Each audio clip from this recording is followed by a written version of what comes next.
नमस्कार दोस्तों, आप सबका स्वागत है national institute of social defence और ministry of social justice and empowerment, government of India एवं मीडिया फॉर कम्युनिटी फाउंडेशन के संयुक्त तत्वाधान में वरिष्ठ नागरिकों द्वारा प्रस्तुत इस खास कार्यक्रम श्रृंखला अनुभव में, जिसके प्रोजेक्ट कोऑर्डिनेटर हैं डॉक्टर आर श्रीधरन और आलोक वर्मा और रेडियो कोऑर्डिनेटर्स हैं पूजा मुरादा, कौशल्या एवं साई सुधा। दोस्तों, कार्यक्रम में प्रवेश करने से पहले मैं आपको एक टोल फ्री नंबर बताना चाहूंगा जो हमारे सीनियर सिटीजन्स की मदद और उनके सपोर्ट के लिए है। आप इस नंबर का इस्तेमाल सुबह 8 बजे से लेकर के रात्रि 8 बजे तक कर सकते हैं। यदि आपको किसी तरह की मदद, किसी तरह के सपोर्ट की जरूरत है तो आप इस टोल फ्री नंबर 14567 पर कॉल कर सकते हैं। एक बार पुनः दोस्तों रिपीट कर देता हूं, आप सभी चाहें तो इसे नोट भी कर सकते हैं। 14567 यह नंबर सीनियर सिटीजन के सपोर्ट और उनकी मदद के लिए है। अब आइए दोस्तों बढ़ते हैं आज के कार्यक्रम की ओर।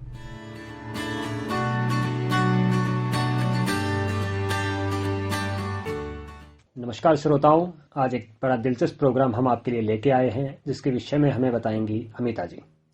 नमस्कार। आज हम आशियाना उत्सव भिवाड़ी से आपके लिए वाकई एक बहुत दिलचस्प कार्यक्रम लेके आए हैं। वीकेंड गेटअवेज, कहाँ जब आपकी साप्ताहिक अवकाश हो और आप कहीं घूमने चल पड़े, तो ये जो घूमने का आनंद है ये हमें पता तो है नहीं कि कहाँ कहाँ जा सकते हैं। तो आज हम बात करेंगे राजेश पल्ला जी से, जो आशियाना उत्सव भिवाड़ी में ही रहते हैं। और श्रोताओं, ये हर वीकेंड कहीं ना कहीं गायब होते हैं। तो आज हमने इन्हें पकड़ लिया और सोचा कि अपने श्रोताओं को बताएं कि वीकेंड गेटअवेज कहाँ हो सकते हैं।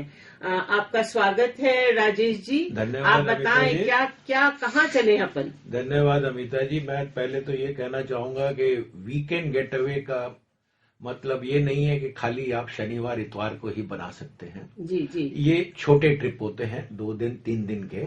वो आपके पास जब भी समय हो, सप्ताह के बीच में भी आप बिल्कुल ये प्रोग्राम कर सकते हैं। और इसकी खासियत ये है कि छोटे ट्रिप होते हैं, किफायती होते हैं और रोजमर्रा की नीरस जिंदगी से आपको कई दफा मदद करते हैं बाहर निकलने में। तो मतलब आपका कहना है इसमें ज्यादा प्लानिंग की जरूरत नहीं, इसमें ज्यादा आवश्यकता नहीं है प्लानिंग की नहीं है, क्योंकि ये छोटे छोटे आसपास के स्थानों के होते हैं। जी जी।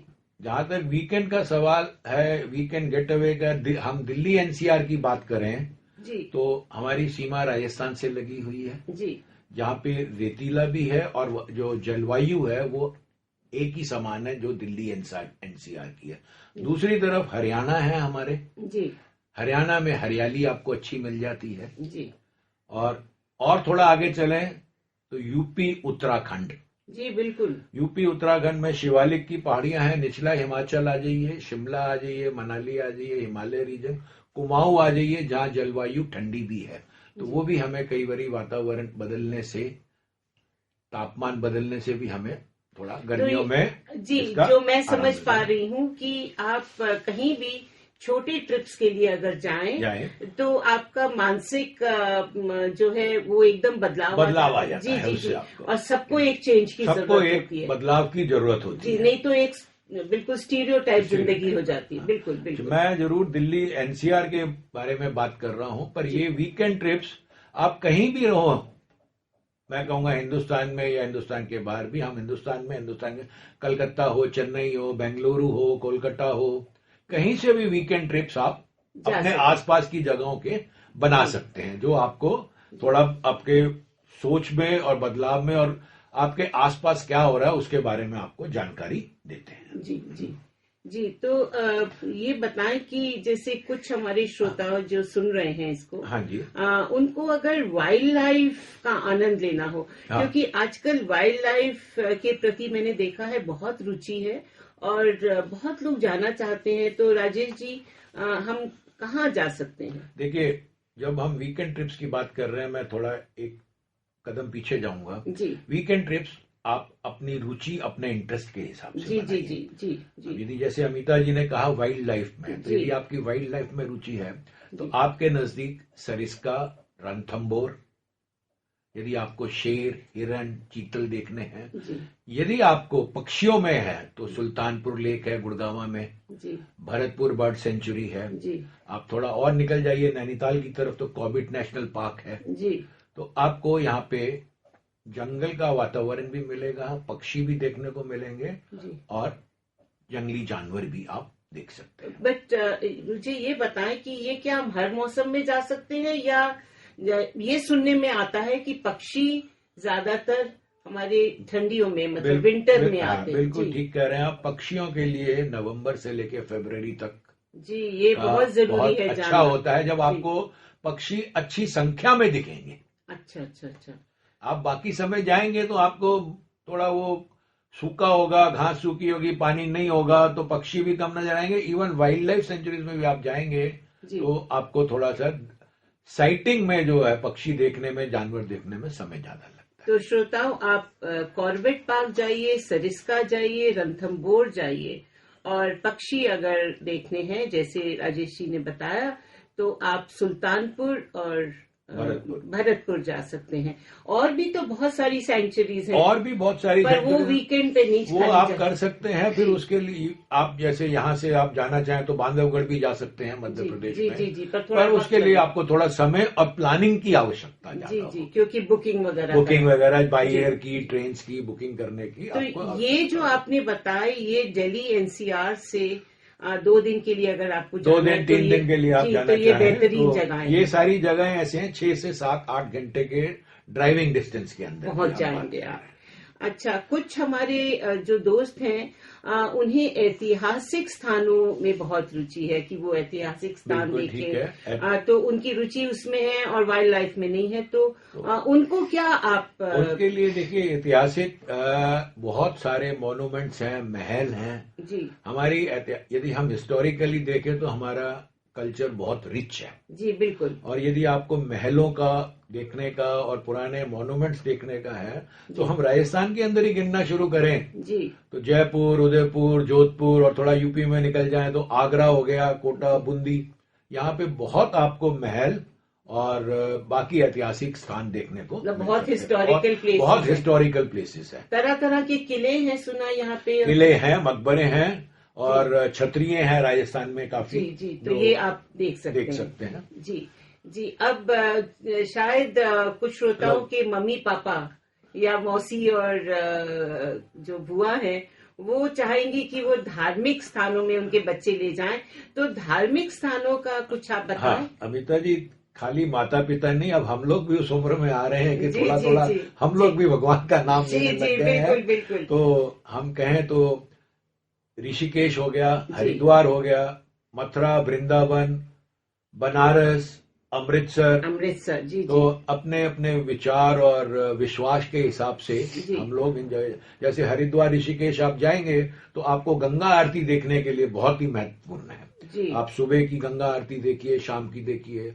अमृतसर गोल्डन टेम्पल है, बनारस जाइए, घाट्स देखिए बनारस के गंगा। तो ऐसे आप अपने इसमें फिर इंटरेस्ट और विश्वास की बात आ जाती है। आप उस जी हिसाब जी, से आपकी प्लान जहाँ करते पे आपकी आस्था श्रद्धा, हो, आस्था हो, तो आप इन जगहों पे जा सकते हैं और ये 2 से 3 दिन में 2 से यहाँ 3 दिन घूम में। के हाँ जी। आ सकते हैं। कुछ लोग तो अमृतसर मैं सुनती हूँ कि सुबह जाके बिल्कुल, सुबह जाके ट्रेन से शाम को आ जाके सकते हैं। रात मैं को उस पे वापस भी आ- आऊंगा। जी जी जी, ये तो बहुत ही मजेदार बात है कि धार्मिक स्थानों पे हम भी जाएंगे और अपने बुजुर्गों को भी साथ लेके जाएंगे।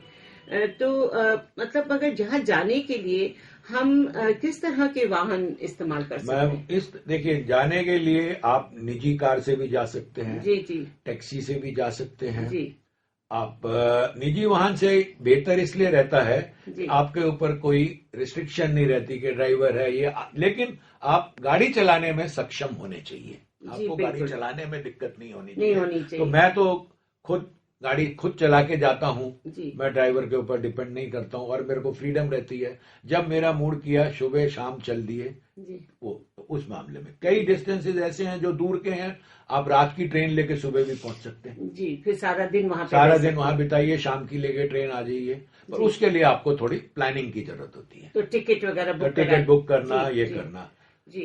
तो मतलब ये ले दे के है कि आपके पास जब 2-3 दिन हो तो अपना एक छोटा सा बैग पैक पैक कीजिए, एक दो दोस्त मिल जाएं या परिवार के लोग मिल जाएं, तो आप इनको लेके तो छोटे छोटे हॉलिडेज कर सकते हैं, जिसमें हॉलिडे भी होगा, आपकी रुचि की जगह भी होगी, और इनके लिए बहुत ज्यादा प्लानिंग या आवश्यकता नहीं है। एक आपने रुचि की छोड़ दी, वो मैं आपसे इसमें ऐड कर देता हूँ कि ये सारे इलाके जो हैं गर्म तो नहीं, हाँ गर्म और सर्द वाले हैं, पर आपने पहाड़ियां छोड़ दी हैं जो हमारे दिल्ली एनसीआर से 5-6 घंटे के उसमें आप शिमला पहुंच सकते हैं, मसूरी जा सकते हैं, कुमाऊं हिल है, गढ़वाल है, हिमालय पूरा हमारे पास, धर्मशाला से लेके मसूरी तक हम कहीं भी, और ये भी हम 2 दिन 3 दिन में बना सकते हैं। और इससे वहां की जो ठंडा, यहाँ से गर्मी से हम लोग वहां जाके निजात भी पा सकते हैं। जब हमें लगे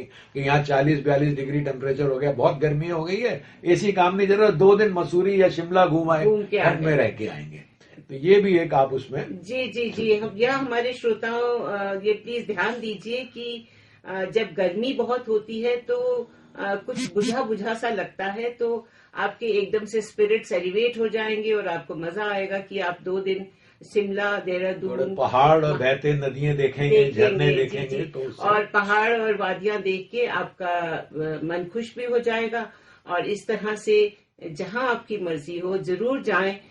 होता क्या है कि शहरों में और कस्बों में हम अपनी अपनी नौकरियों में इतने मशरूफ हो जाते हैं कि कभी सोच नहीं पाते कि मतलब यही खाली काम समझ में आता है। तो अगर 2-3 दिन के लिए कहीं निकल जाएं, परिवार को लेके, या अपने दोस्तों में भी जा सकते हैं आप, जैसे आपकी स्थिति हो, तो आप बहुत आनंद ले सकते हैं। और राजेश जी, आपने तो ऐसा कर दिया है, ऐसा माहौल बना दिया है आपकी बातचीत से कि हमारे श्रोताओं और क्या हम ही लोग जो आपसे बात कर रहे हैं, तो लग रहा है कि कितनी जल्दी अपने बैग्स पैक करें और कहीं घूम के कहीं घूम के आ जाएं। तो आपकी जो इन्फॉर्मेशन थी, आपने जो हमें सलाह भी दी, और जितनी इन्फॉर्मेशन आपने वीकेंड गेटअवेज, जिसको वीकेंड गेटअवेज पर किसी भी टाइम जा सकते, किसी भी समय आप 2-3 दिन का समय निकाल के जा जी बहुत इससे हमें फायदा मिलेगा। और आपको तहे दिल से मैं धन्यवाद कहती हूँ, और सोचती हूँ कि बहुत से लोग ये कार्यक्रम सुन के एक्साइटेड हो गए होंगे कि वो कहीं जाएं। जी निश्चय ही अमिता जी।